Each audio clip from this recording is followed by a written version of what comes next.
That was smooth.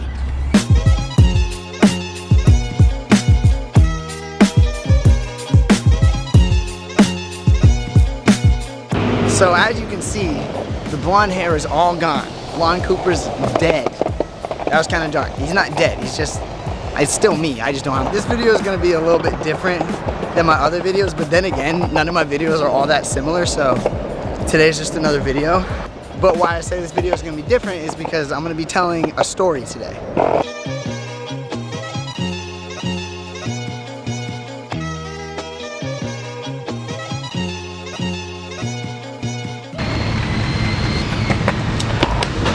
The thing that I find cool about this story is that I think everybody's gonna be able to relate to it in one way or another, because it's kind of something everybody's going through. So to give this story proper context, we need to start in like 2019. So back in 2019, I was a senior at a 200-person public high school. And if a 200-person public high school doesn't tell you it, I'm from like the smallest town ever. And so, just like every other kid from a small town, I wanted to get out as fast as I possibly could. And like every kid with big dreams who wants them to get crushed, I went to Hollywood.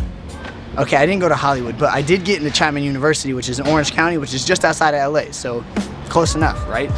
Now, don't get me wrong, I was nervous to go to college. I mean, who isn't? By some miracle, me and my 2 roommates, 3 guys living in one tiny dorm, we all loved each other. Like, we're still best friends. So all of a sudden, it just like felt like normal life again, except for like the college version. It was great. I made some friends, made some memories, made some mistakes. I joined a fraternity. I went to Disneyland a lot. I did this, I did that. Went on adventures, went on trips, and honestly, it was great. I was living life and doing whatever I wanted. Well, except for like my 7 to 10 lecture that I didn't want to do. So 2019 is coming to an end, and I go home for Christmas break, which was awesome. I loved being home for a little while, but it was like waiting for the next season of your favorite TV show to come out. Like, I just could not wait to get back to Chapman. Now, at this time, we had no idea what COVID was gonna be, so everybody was just like, extra long spring break, dope. Before I knew it, both my incredibly dope roommates were gone, and I was the only one left in 228. And so, like any logical person who has a room all to themselves, I pushed all 3 beds together and I made a fort underneath. It was awesome.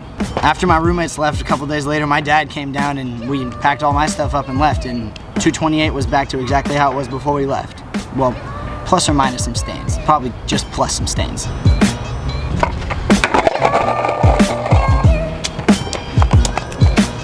Whoa. 4 weeks. Remember that? 4 weeks. That's how long quarantine was supposed to take. 1 month at home, don't see a single person, and then everything's back to normal. Now for me, the only silver lining of having to go home was my friends. I mean, that was really it. Growing up in Humboldt, things are really slow. I mean, like an hour to the closest fast food or a movie theater or mall, kind of slow. Growing up in an environment like that, your friends kind of become your entertainment. You rely on the people you hang out with to be your entertainment. There's not really things to go do, so you just find things to do with each other. I was so excited to get back to the shenanigans that me and my friends get into, and after 3 months of being home, I asked my parents, can I have my friends over? Can I go see my friends? And they said, no way. So there I was, stuck at home without the one thing that I thought made home really enjoyable. And at the moment, it felt like life had come to a complete stop. I did my few Zoom classes, I played video games, and I watched the days go by. I just had nothing going on, so nothing seemed interesting. After 2 or 3 months and my freshman year ended on Zoom, I realized I really wasn't gonna go anywhere and nothing was gonna change. So I guess I had to figure out how to make the best of what I had.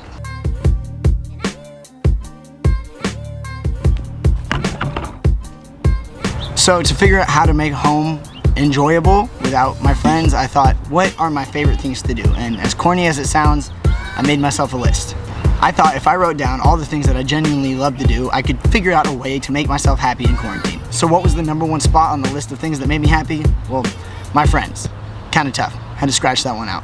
So what was number 2 on the list? Well, doing things. I hate having nothing to do. I also am terrible at planning, but at the same time, I hate having nothing to do. And then I got to number 3, and it took me a little while, but I realized I really enjoy making videos. You guys wouldn't know this because they only live on my computer, but I've been making movies since I was like 12. Ever since I got my first computer, I was just using the computer camera to just make movies. You have an iPad. Good, because this commercial is about you. So yeah, we're gonna go down the steepest hill in the world. I'm gonna take a video of it, so yeah.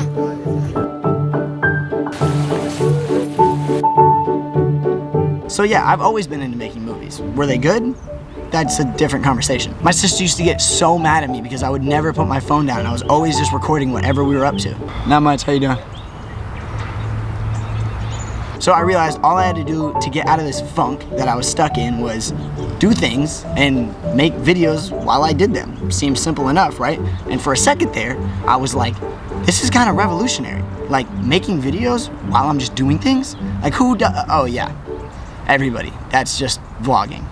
And for me, it was great because I always wanted to start a YouTube, but I was always so worried about how I was gonna grow and all that stuff, but I didn't need to worry about that. It wasn't about the channel anymore. It was just a place for me to share my stories and anything I created for anybody who gave a damn and wanted to watch. And don't get me wrong, I love the fact that I have an audience and people watch these videos, but for me, this was really just a reason to break my uncreative routine and finding a way to get myself out of the funk I was in. And another great part about it was for the first time, I was home and I was looking at these humongous trees that surrounded me as a blessing instead of something that was just like trapping me. So with no idea when or even if I'd return to Orange County, I decided to spend the next however long I was home seeing all the most amazing places in my home, Humboldt County, and it was incredible, and I found a whole new reason to love the place that I'm from.